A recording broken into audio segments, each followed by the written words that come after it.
Ibrahim yasinza Katonda era yali obedient nga Katonda yamugamba va mu nsi eno okutwala gye ndikulaga va wali ekika n'ava by faith nga ne gy'alaga tamanyi. Omulundi omulala n'amugamba Ibrahim bwe yamala emyaka 9 nga tazina mwana n'amusaba omwana w'omu yeka Isaac. Ibrahim olw'okuba yali musinza nga manyi nti Katonda ali waggulu wa byonna era yeyamba n'omwana ono era Katonda musoosowaza n'okusinga omwana yasobola okukwata omwana we n'amuwaana.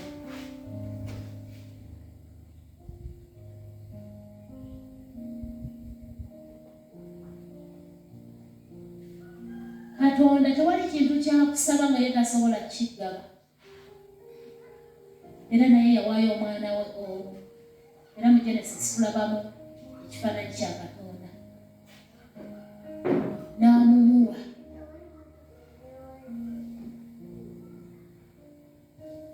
Musa yali mukwano gwa Mukama. Mu Bayibuli abasajja abaasinzanga babawandiikako.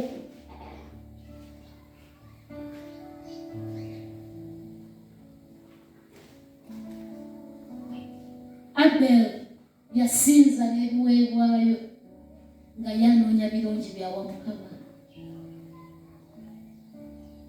Musa yali mukwano gwa Mukama era Bayibuli egamba anyumya naye ng'omutubanire ne mukwano gwe. Musa yali musinza.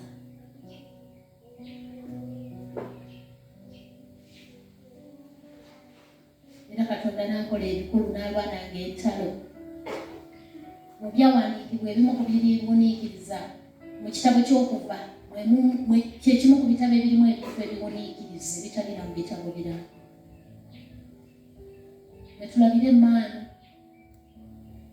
ne tulabira Katonda nga yasamya ettaka, tulaba ebintu bye, tulabira Katonda nga yalirira ennyanja ne leero tukyabitambulirako. Ne tulabira Katonda nga akutamya bakabaka. Tulaba Katonda ng'alwanirira abaana ba Isirayiri. Dawudi yali mukwano gwa Mukama and he was a worshipper. Nnyo. Naye Dawudi mu balwanyi bonna mu Bayibuli yamenya likodi. Ate bwebayo omusajja alina okunyumyako ye Dawudi nti yassaamu Katonda ekitiibwa okuva nga muto mpaka ng'akaddiye. Yamusaamu ekitiibwa nga mukopi ne bwe yafuuka kabaka n'asigala nga amusaamu ekitiibwa. Oba mukitegeerekege abantu abamu balungi mu kusinza nga bakyali mu mbeera mbi. Naye bw'abaako bw'atuuka n'alaba ng'ate ye yalina osinzibwa. Dawudi yasinza okuva ng'akyali mu kulunda endiga. Ne bwe yayimbira olubiri yasigala asinza. Ne bwe yafuuka kabaka yasigala asinza ne Zabbuli ezisinga yaziwandiika nga kabaka. Era omwo mwe yagambiranga nti nze nasanyuka bangamba ngende mu nnyumba ya Mukama nga kabaka ng'alaba ennyumba y'olubiri temumala terina kisanyu lyereeta okusinza kabaka. Tunaamusomako mu maaso ndowooza n'awuzika naye. Kale ka tugende mu kitabo kyaffe eky'Obubikuli bw'Essula.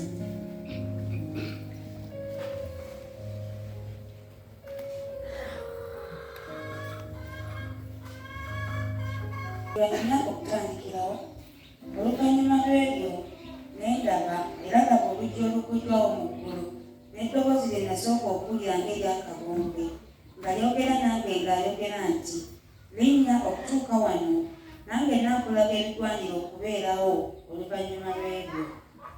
Amangu ago nali mu mwoyo era laba entebe y'obwakabaka yali ng'eteekeddwawo mu ggulu era waaliwo eyali atudde ku ntebe. Naye yali atudde yali afaanana ng'ejjinja ya Resty n'eryasaliye okulabika era nga waliwo n'emisogo ogwetooloola entebe eyali afaanana nga zumaliiki okulabika.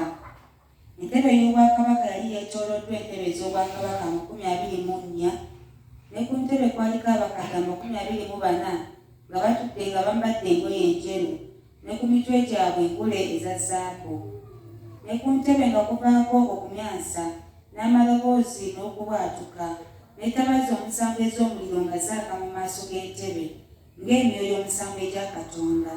ne mu maaso g'entebe ng'ennyanja ey'endabirwamu efaanana nga kulusitaayo, ne wakati w'entebe n'okwetooloola entebe ebiramu 4 ebijjudde amaaso ku bwenyi n'ennyuma, n'ekiramu eky'olubereberye ekyali kifaanana ng'empologoma, n'ekiramu ekyokubiri ng'ennyana, n'ekiramu ekyokusatu kyalina amaaso ng'ag'omuntu, n'ekiramu ekyokuna kyali kifaanana ng'empungu ebuuka, n'ebiramu 4 nga birina buli kimu ebiwaawaatiro 6 bijjudde amaaso enjuuyi zonna ne munda, so tebiriiko kuwummula ebisala n'ekiro nga byogera nti mutukuvu